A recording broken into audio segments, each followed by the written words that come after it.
और अब खबरें विस्तार से। खासा कोठी कालीन मामले में प्रदेश कांग्रेस को सुप्रीम कोर्ट से बड़ा झटका लगा। सुप्रीम कोर्ट ने मामले में सभी आरोपों को नकारते हुए केस दर्ज करने और सीबीआई जांच से इनकार कर दिया। साथ ही मामले में दायर याचिका को भी खारिज किया। तो वहीं बीजेपी प्रदेशाध्यक्ष अशोक परनामी का कहना है कि इस फैसले के बाद दूध का दूध और पानी का पानी हो गया है।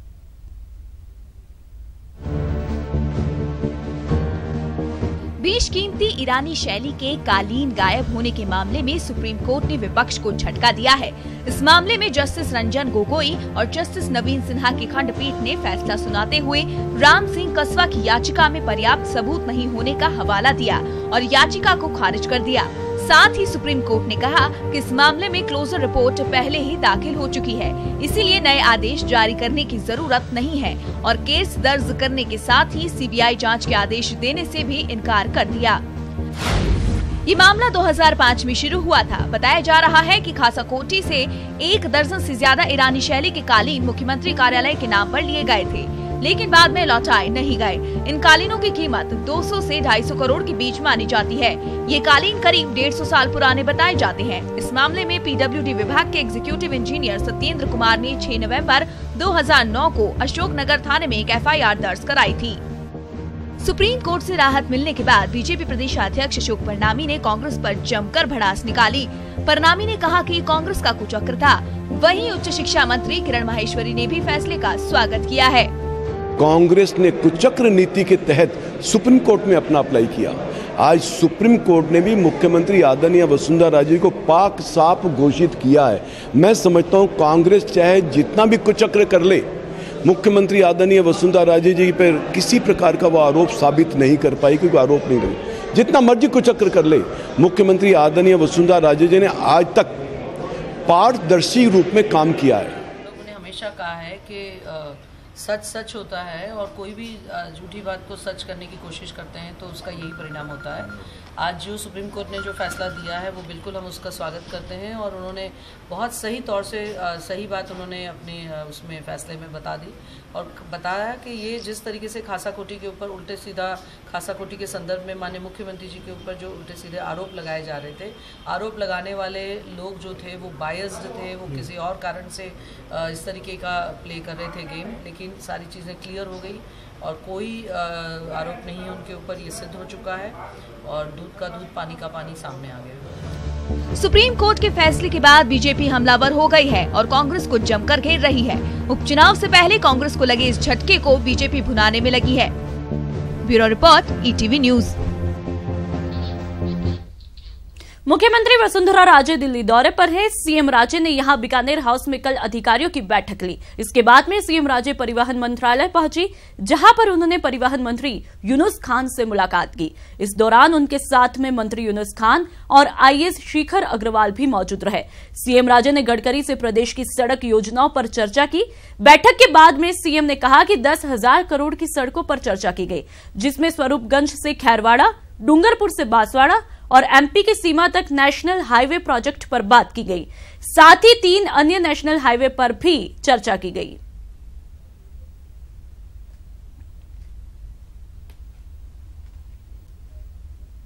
Always very sympathetic towards all the states, as you know, and has taken a very keen interest in at least Rajasthan. And so we just went through a review of all the roads that have been passed, how far they've got, how far they need to get, and how many more we need to put into place. And what about what? So that was very good. कुछ नई सड़कों वगैरह को मंजूरी मिली है, कुछ नई सड़कों को मंजूरी मिली है। मुझे नहीं लगता कि बचा है। और सिंचाई की कुछ योजनाएं जिसको लेकर आप सिंचाई की योजनाओं का काम अभी उन्होंने टेक ओवर किया है, वो इस फॉलो अप। बढ़ते हैं आगे। जयपुर में कल बीजेपी के सर्वस्पर्शी सदस्यता अभियान की शुरुआत हुई। बीजेपी के प्रदेशाध्यक्ष अशोक परनामी ने महाराजा कॉलेज से इसकी शुरुआत की। यह अभियान 12 नवंबर तक पूरे प्रदेश में चलाया जाएगा। साथ ही इस मौके पर परनामी ने बताया कि इस अभियान के माध्यम से पार्टी समाज के सभी तबकों में अपने सदस्य बनाएगी। ये सदस्य 1800-266-1001 पर मिस्ड कॉल देकर बनाए जाएंगे। उन्होंने बताया कि जयपुर शहर में 2 लाख से भी ज्यादा नए प्राथमिक सदस्य बनाए जाएंगे।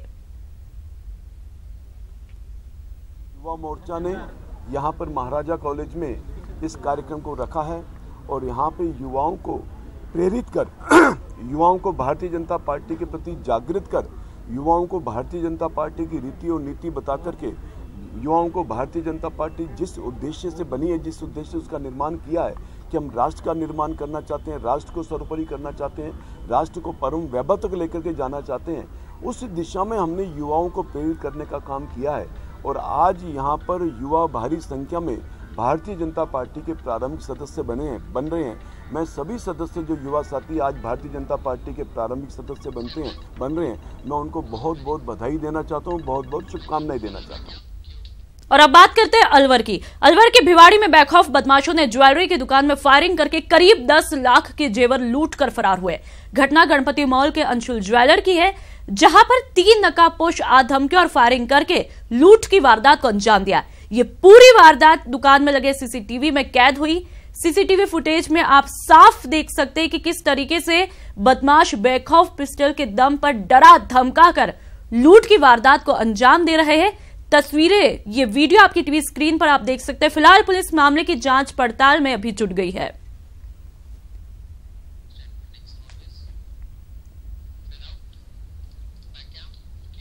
और बांसवाड़ा में बीती रात यात्रियों की सजगता के चलते एक बड़ा हादसा टला। दरअसल रोडवेज बस का ड्राइवर नशे में बस चला रहा था और बस का संतुलन बिगड़ने पर यात्रियों ने हंगामा कर दिया। इसके बाद सभी यात्री बस से उतर आए और आधे घंटे के बाद इन सभी यात्रियों को दूसरी बस से रवाना किया। ये बस वैशाली नगर डिपो की थी और बस जयपुर से बांसवाड़ा की तरफ आ रही थी। सही करता फिर बात करते क्यों भाई? बढ़ते हैं आगे। टोंक में दहेज प्रताड़ना के शिकार अर्चना बेरवा ने 18 महीने कोमा में रहने के बाद आखिरकार कल दम तोड़ दिया। पुलिस ने अर्चना के शव का पोस्टमार्टम करवाकर मेडिकल बोर्ड से कराया और इस दौरान टोंक एसडीएम और SC/ST सेल के डीएसपी मौजूद रहे। ससुराल वालों के मुताबिक अर्चना ने फांसी लगाकर खुदकुशी की कोशिश की थी, जबकि परिजनों के मुताबिक अर्चना ने ससुराल में मारपीट से तंग आकर ये कदम उठाया था।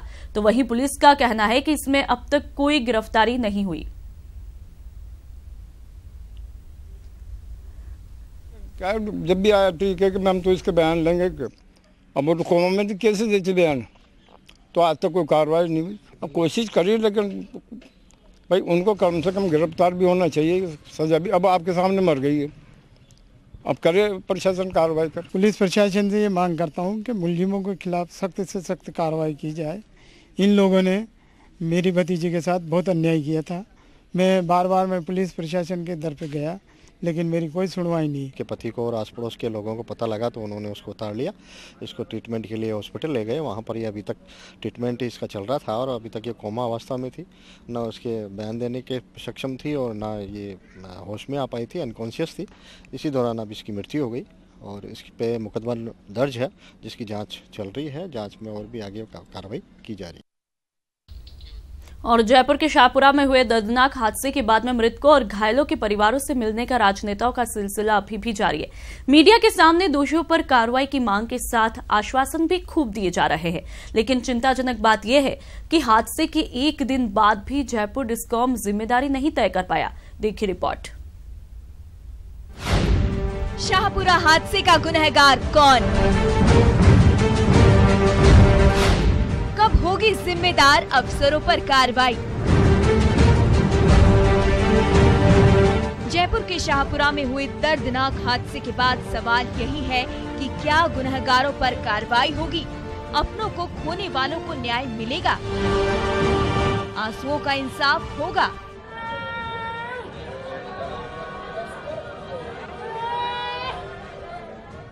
ऐसे कई सवाल और भी हैं जिनका जवाब मिलना मुश्किल लग रहा है।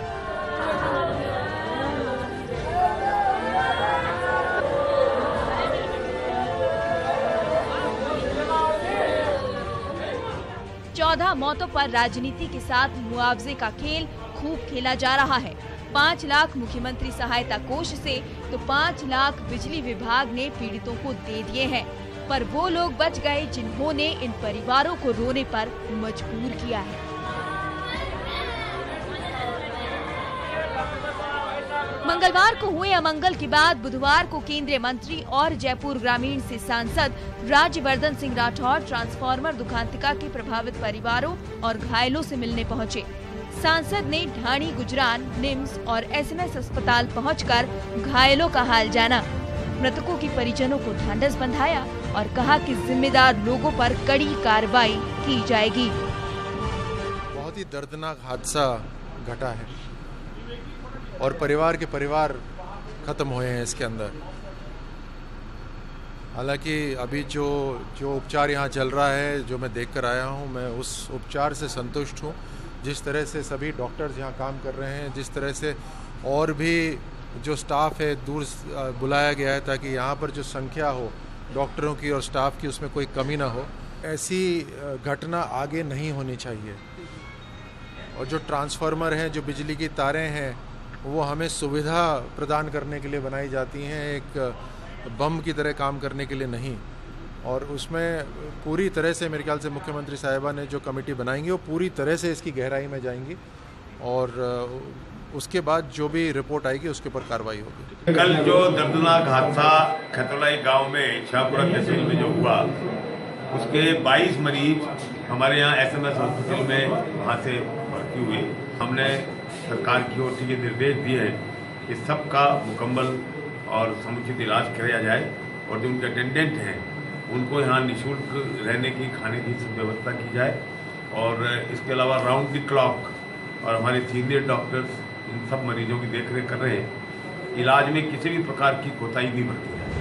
वहीं विपक्ष इस मुद्दे पर राज्य सरकार और ऊर्जा विभाग को घेरने की तैयारी में है। एसएमएस अस्पताल पहुंचे कांग्रेस प्रदेशाध्यक्ष सचिन पायलट ने पीड़ितों से मुलाकात के बाद कहा कि दोषियों पर कड़ी कार्रवाई होनी चाहिए। सिर्फ मुआवजा देना सरकार की जिम्मेदारी नहीं है। लोगों की जो उपकरण हैं, जो कंप्लेंट्स हैं, जो कमियां हैं, उसका पारदर्शिता से उसका खुलासा हो और कठोर कार्रवाई उसके ऊपर हो और जो भी इतने लोगों की मौत के लिए जिम्मेदार है उस पर कार्रवाई करनी पड़ेगी। मृतकों की संख्या लगातार बढ़ रही है। झुलसे घायलों के परिजनों के दर्द भरे चेहरे उनके जल्द स्वस्थ होने की आस में अस्पताल में बैठे हैं। वहीं उनको उम्मीद भी है कि राज्य सरकार ने जो कमेटी का गठन किया है वो सच सबके सामने लाएगी और दोषियों पर कड़ा प्रहार होगा। जयपुर से ईटीवी न्यूज के लिए अंकित तिवारी की रिपोर्ट।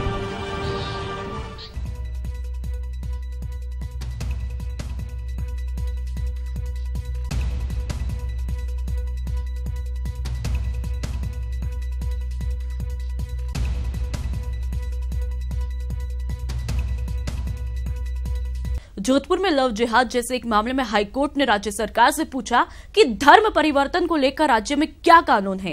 एक बंदी प्रत्यक्षीकरण याचिका पर सुनवाई करते हुए हाईकोर्ट ने जवाब मांगा।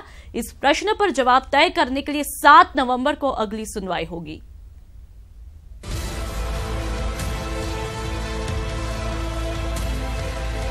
जोधपुर में लव जिहाद जैसा एक मामला चर्चा का विषय बना हुआ है। ये मामला पायल उर्फ आरिफा का है। इस मामले में प्रतापनगर पुलिस ने राजस्थान हाईकोर्ट में रिपोर्ट पेश की। एसएचओ अचल सिंह ने अतिरिक्त महाधिवक्ता शिव कुमार व्यास के जरिए कोर्ट को बताया कि निकाहनामा की जो जांच करवाई गई है वो सही है। इस पर कोर्ट ने सवाल उठाते हुए कहा कि यह प्रथम दृष्टया फर्जी लग रहा है। हाईकोर्ट ने तल्ख टिप्पणी करते हुए कहा कि केवल निकाह करने से धर्म परिवर्तन नहीं हो सकता है। प्रतापनगर थाना अधिकारी से सारी जानकारी मांगी गई, उनके द्वारा सारी जानकारी मुझे मुहैया कराई जो हमने न्यायालय के समक्ष दी। न्यायालय द्वारा हमें यह निर्देशित किया गया है कि आप इस प्रकरण के अंदर अपना डिटेल्ड रिप्लाई प्रस्तुत करें और यह बतावें कि धर्म परिवर्तन को लेकर के क्या कोई कानून है या नहीं और धर्म परिवर्तन का क्या प्रोसेस है। हाई कोर्ट के समक्ष वरिष्ठ अधिवक्ता एमआर सिंघवी ने सवाल खड़े करते हुए कहा कि केवल निकाह के लिए धर्म परिवर्तन नहीं हो सकता है, इसके लिए भी कानून का प्रावधान है। न्यायालय को बताया कि इस प्रकरण के अंदर मुख्य बिंदु यह है कि धर्म परिवर्तन कब होता है, कौन करा सकता है और कब से होता है। महज ये कहने से मैं मुसलमान हो गया हूँ, मुसलमान नहीं बन सकता है। इसके अंदर कई पेचीदगियाँ होती है। वर्तमान मामला स्पष्ट है, शादी करने के लिए कराया गया धर्म परिवर्तन। इस संबंध में हमने कोर्ट को बताया कि मध्य प्रदेश, उड़ीसा के अंदर नियम बने हुए हैं राज्य सरकारों ने अधिनियम बनाए धर्म परिवर्तन नहीं हो सकेगा। और उन अधिनियमों को दी गई चुनौती जिसे सुप्रीम कोर्ट ने अंत तो कहा है, ऐसे अधिनियम बनाने का अधिकार राज्य सरकारों को है। इसलिए हमारी ये इच्छा है राजस्थान सरकार भी इस संबंध में कानून बनावे। याचिकाकर्ता के अधिवक्ता नीलकमल बोहरा ने कोर्ट के समक्ष कहा कि 25 अक्टूबर 2017 को घर से भागकर 6 माह पहले ही लड़की के धर्म परिवर्तन करने और 14 अप्रैल 2017 को मुस्लिम लड़के से विवाह करने के मामले की विश्वसनीयता नहीं है। धर्म परिवर्तन के 6 माह बाद तक अगर अपने पिता के घर रही है तो धर्म कैसे बदल सकता है। पायल सिंह को न्यायालय के समक्ष पेश किया गया, न्यायालय ने उसकी राय को पूछा गया। इसके साथ ही अधिवक्ताओं की बहस को सुनी गई। बहस के दौरान यह तथ्य सामने आया कि इस मामले के अंतर्गत जो निकाहनामा पेश किया गया है वह प्रथम दृष्टा फर्जी नजर आता है। निकाहनामा के अंतर्गत जो है 14 अप्रैल 2017 का विवाह बताया गया है, जबकि जो साक्ष्य थे उनके द्वारा ये विवाह 13 अप्रैल 2017 को बताया गया है। इसके साथ ही राजस्थान उच्च न्यायालय ने यह भी कथन कहा कि इस प्रकार के प्रकरण न्यायालय में काफ़ी आ रहे हैं। राजस्थान राज्य के अंतर्गत कन्वर्जन धर्म परिवर्तन के किस प्रकार के कानून बने हुए हैं, उस संबंध में जो है न्यायालय को अवगत करा जाए। पायल उर्फ आरिफा का निकाह के बाद धर्म बदल गया या नहीं, ये तो अगली सुनवाई पर तय होगा। लेकिन फिलहाल मामले की गंभीरता देखते हुए पायल को नारी निकेतन भेज दिया गया। वहीं उसकी सुरक्षा के भी निर्देश दिए गए हैं। हाई कोर्ट में सुनवाई के दौरान कई हिंदू संगठन के कार्यकर्ता भी घूमते नजर आए। कानून बनना चाहिए हमारे राजस्थान के अंदर, हमारे यहाँ पर भी ऐसा कानून बनना चाहिए कि जब धर्म को मतलब भला धर्म नहीं भ्रष्ट होना चाहिए या परिवर्तन नहीं होना चाहिए, कुछ ऐसा होना चाहिए हमारे यहाँ पे भी। लव जिहाद के बढ़ते मामलों को देखते हुए अब कानून बनाने की मांग जोरों से उठने लगी है। वहीं मांग राजस्थान हाई कोर्ट में भी उठी है। अब देखना होगा कि इस मामले में आगे क्या होता है। ईटीवी न्यूज के लिए चंद्रशेखर व्यास की जोधपुर से खास रिपोर्ट। और अब रुकेंगे हम एक छोटे से ब्रेक के लिए। ब्रेक के बाद भी खबरें लगातार जारी रहेंगी।